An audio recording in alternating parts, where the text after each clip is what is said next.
Perang Ukraina apakah akan membawa kita ke arah perang dunia? Mari kita bahas kemungkinan atau tidaknya. Ketika kemarin Rusia menyerang pangkalan militer di kota Lviv yang membuat ratusan orang cedera dan membunuh 35 orang, maka hal ini patut menjadi hal yang kita waspadai. Kita bahas sebentar strategi perang Putin yang menarget 4 hari tentara sampai Kiev dan menaklukkan pusat pemerintahan dengan serangan kilat yang tidak berhasil. Maka Rusia merubah perangnya dengan membombardir semua kota ke arah Kiev dan menjadikan perang kota terbuka di semua wilayah. Tadinya hanya serangan kilat satu arah. Ketika rencana pertama gagal, maka perang terbuka adalah semua wilayah diserang, diperangi. Sampailah roket meluncur ke kota Lviv yang jauh di barat dekat perbatasan Polandia. Rusia menuduh Barat dan NATO menggunakan Lviv sebagai kota pemasok senjata di Ukraina. Masuknya mercenaries, masuknya tentara bayaran, suplai logistik semua itu melalui Lviv. Bagi Amerika yang ketika itu Biden lagi kampanye harus segera balik ke Gedung Putih, dan Gedung Putih menyatakan serangan terhadap anggota NATO, karena Polandia adalah anggota NATO, akan menjadi dijawab serius dengan perang. Polandia akan menjadi ground base persenjataan dan pasukan. Saat ini di Polandia sudah kedatangan lebih 10.000 tentara, di mana 4.000 tentara itu dideploy oleh Amerika. Terlihat intensitas kegiatan militer meningkat tajam masuk dan keluar Polandia. Dan inilah hal yang ditunggu-tunggu, akankah perang dunia ketiga itu terjadi? Kemarin Swedia juga menuduh Rusia melewati wilayah udaranya. Ditambah lagi, 143 negara di PBB menentang agresi militer Rusia ke Ukraina. Kemudian Rusia mengancam balik semua negara yang menentangnya dan akan melakukan pembalasan. Ditambah lagi, lebih dari 1 juta warga mengungsi dari Ukraina, kebanyakan ke Polandia, yang lainnya ke Jerman, Rumania, Slovakia, Belarus. Ini merupakan jumlah terbesar perpindahan migrasi manusia melebihi Perang Dunia Kedua di awalnya. Jadi, kita harus mempelajari polanya dan patternnya. Setiap hari, perang semakin membesar, semakin meluas. Setiap hari, semakin banyak negara yang terlibat. Setidaknya di awalnya adalah menerima pengungsi yang diduga akan mencapai 3 juta manusia mengungsi dalam 3 minggu ke depan. Ini akan membuat negara-negara penerima pengungsi menjadi bermasalah di dalam negerinya. Dengan adanya ini semua, bisakah ini menjadi pemikiran kita akan terjadi Perang Dunia Ketiga? Di Afrika, banyak negara yang mengharap Perang Dunia Ketiga terjadi di Eropa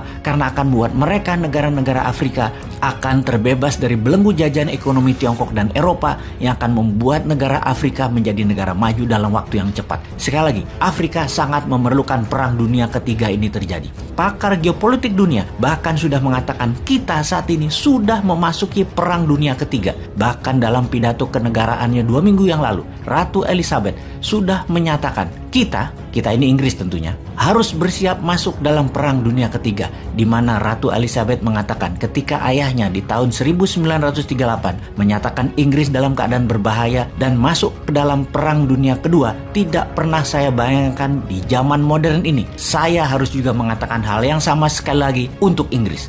Sekali lagi, apakah ini masuk kategori perang dunia? Apa itu yang dimaksud dengan perang dunia? Dalam pernyataan sejarah, yang dimaksud dengan perang dunia adalah seluruh dunia berperang, setidaknya sebagian besar terlibat. Perang Dunia Pertama misalnya melibatkan seluruh negara Eropa, Amerika, sebagian Afrika, sebagian Amerika Latin. 70% dunia terlibat Perang Dunia Pertama. Selagi kita bicara saat ini, mungkin hanya Ukraina dan Rusia yang berperang di garis depan. Sisa dunia tidak ada yang berperang di garis depan. Sebuah fakta lagi, perang dunia semuanya bermula dari perang kecil. Kembali ke perang awal 1914, bulan Juni, ketika Archduke Franz Ferdinand dibunuh di Bosnia. Dia adalah pewaris dari kerajaan Austro-Hungaria yang dibunuh oleh nasionalis Serbia. Kemudian Austria-Hungaria menyatakan perang terhadap Serbia.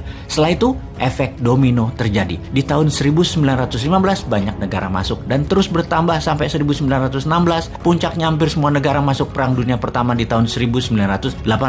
Amerika, Brazil misalnya, yang jauh di seberang lautan pun terlibat. Ini semua diawali dengan 2 negara perang dan 1 pembunuhan. Perang Dunia Kedua sekarang diawali Jerman menginvasi Polandia di 1 September 1939. 2 hari kemudian Inggris dan Prancis menyatakan perang terhadap Jerman. Efek domino terjadi dan seluruh dunia berperang. Setidaknya ada 50 juta manusia langsung atau tidak langsung meninggal akibat Perang Dunia Kedua.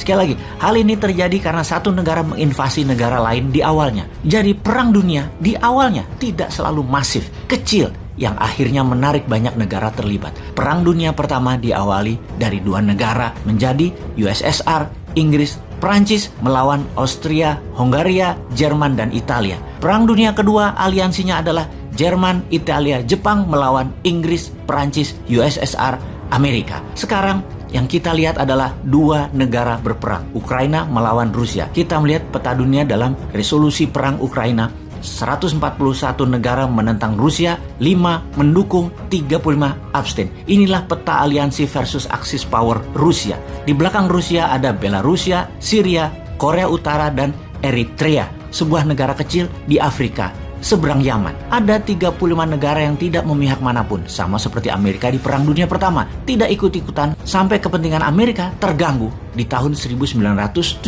U-boat Jerman menenggelamkan 3 kapal niaga Amerika, membuat Presiden Amerika saat itu, Woodrow Wilson, menyatakan Amerika berperang melawan Jerman dan masuk ke dalam Perang Dunia Pertama. Dengan informasi ini, semoga sahabat dengan bijak bisa menyikapi apa yang akan terjadi dalam perang di Ukraina ini. Bosman kali ini tidak menyatakan akan terjadi atau tidak. Saya membiarkan sahabat yang menilai. Panjang sudah kita membahas di mana apapun yang akan terjadi, seharusnya kita, Indonesia, bersiap dalam war mode sejak jauh-jauh hari. Jangan masih memikirkan cari hutangan untuk membangun proyek diutamakan. Apa nggak mudeng ya bernegaranya, wahai Lord?